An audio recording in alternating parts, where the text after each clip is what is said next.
you need to stop getting sore all the time. I don't care if you're just squatting the bar 45 pounds for a set of 12 to 15 reps. If you're getting extreme domes from just that, then squat nothing.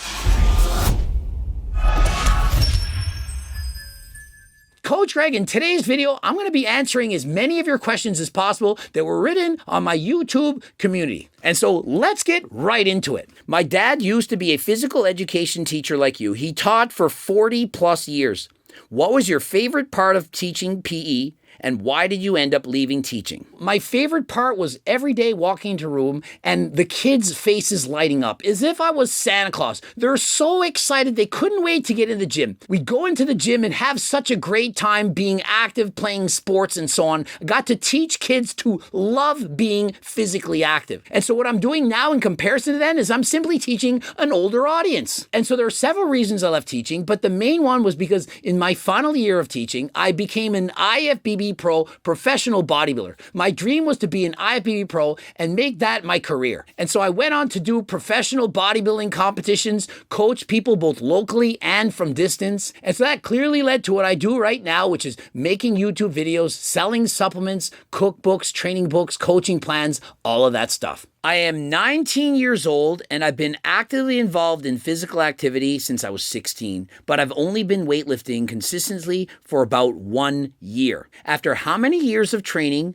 am I eligible to go on PEDs if I continue to stick to the sport doing all other things correctly? And so to me, that's a loaded question. When am I eligible? Well, frankly, no one should be taking performance-enhancing drugs. Nobody should do it. But in reality, some people are. And so if you're asking me when would I recommend it, well, I simply don't. I don't ever recommend it. But I would be hypocrite if I didn't say that I didn't use it myself. And so how many years before I started using it? Just a bit over 20. And so when do I think it makes the most sense to do it? Not that it does. Well, I would say once you've reached your natural genetic limit. If you're in the gym and you're making gains and you're improving, you're getting better, then the gym is fun. It's all about self-improvement. It's not about the destination, but rather the journey towards that destination.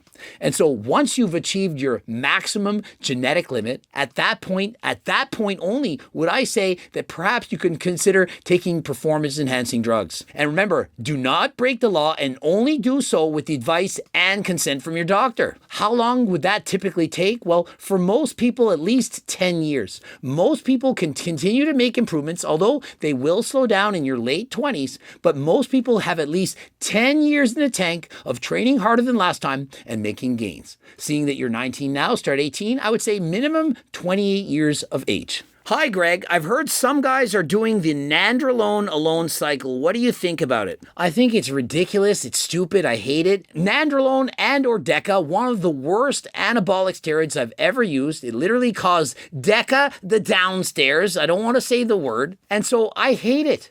I also felt I was bloated, I couldn't finish in the bedroom, and it created a host of other issues. Many of the athletes I've coached have stated, don't like this, I don't enjoy it. And so for me, one of the most overrated anabolic steroids is in fact DECA. I would personally much rather see somebody using testosterone, considering the fact that the body produces testosterone in the first place. And so why do DECA only? Why wouldn't you do testosterone? Go to the doctor, ask for HRT, rather than taking DECA from some unknown underground source. To me, personally, makes no sense. Hello, Coach Greg, fellow Circle here. I have a question about L-carnitine and other thermogenic supplements. Are they effective for fat loss and safe on the body? How do you feel about them, Coach Greg? L-carnitine orally, perhaps a tiny, very small benefit. In my opinion, not worth taking. I don't actually do it. Injectable L-carnitine, going to be a little bit better, but my opinion, it's still not worth it. If you have to poke a hole in your body and inject something to get some benefits, it reminds me too much of taking anabolic steroids. It's a very slippery slope. Not to mention when you poke a hole in your body, you're introducing your body to airborne diseases. It's a lot easier to get an infection. And so I personally don't think it's worth the risk. And when you have something much better, as in clearly 100% definitively so much better than L-carnitine, like GO2 Max, the main ingredient NMN, which is shown in double-blind, placebo-controlled human studies to work in the real world, why would you take L-carnitine when this is going to give you so much greater benefit? If you want maximum performance, of course you're going to take GO2 Max.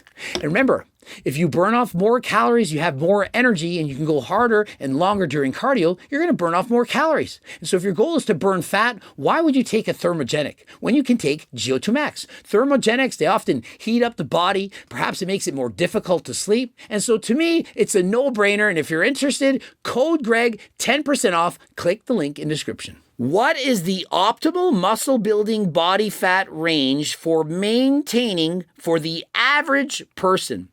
10 to 12, 12 to 15, or 16 to 18, or even more. And so to answer that, for the average person, remember you said average, it's even more, closer to 20% body fat. And why is that? Well, because the average person is at 20% body fat or more. And so most men walking around in this earth are closer to 20 to 25% body fat, and most women closer to 35%. And so therefore, it makes more sense for the average person to try to gain muscle while at their current body fat percentage. If I were to choose 10 to 12%, most people would have to cut their body fats in half. That would require them to diet. And so if you're in a diet, it is in fact going to be more difficult to build muscle. And so if your goal is to maintain, then whatever body fat you are at now is the easiest one to maintain on. Think of it. If you're at 35% body fat, trying to maintain at 10 to 12, it might be impossible for you. I deal with extreme domes all the time. If I do any less, I wouldn't be doing anything at all. Maybe some ways to ease the soreness. If you're always experiencing extreme domes, that's delayed onset muscle soreness, you're simply put training too hard. You might think, oh, if I train any less, I wouldn't be getting any results. But if you're always experiencing extreme muscle soreness, you're in fact training too hard. Your body can't recover. And so you may think it won't build more muscle, but it actually will build more. Just think of it. If you're always tearing your muscles down too hard, when are they going to recover? And how? And so my advice, try to train more frequently. Perhaps you're training each muscle once every 5, maybe even every 7 days. Try to train your entire body every other day. 1 set, not to failure. Begin there. Less is more. Progressive overload. Begin with something that's easy. You need to stop getting sore all the time. I don't care if you're just squatting the bar 45 pounds for a set of 12 to 15 reps. If you're getting extreme domes from just that, then squat nothing. Squat your body weight. And so in doing fewer sets and training more frequently, you're not going to get that soreness. You're only doing 1 set per body part. Start there. Take the next day off and then repeat again. And slowly over the course of weeks, months, and or years, you can build up to adding more sets or going harder or increasing the weight. Just try to avoid getting overly sore. And if you are, go back to training easier. Your opinion on full body, high frequency training compared to regular push-pull legs. I feel like I can push harder on every exercise since I am not pre-fatigued. Clear-cut answer, what is the best for gains? Okay, and so my personal opinion, if you're just going for maximum gains, it's better to choose the push-pull leg split or a 3 or 4 day split rather than doing your entire body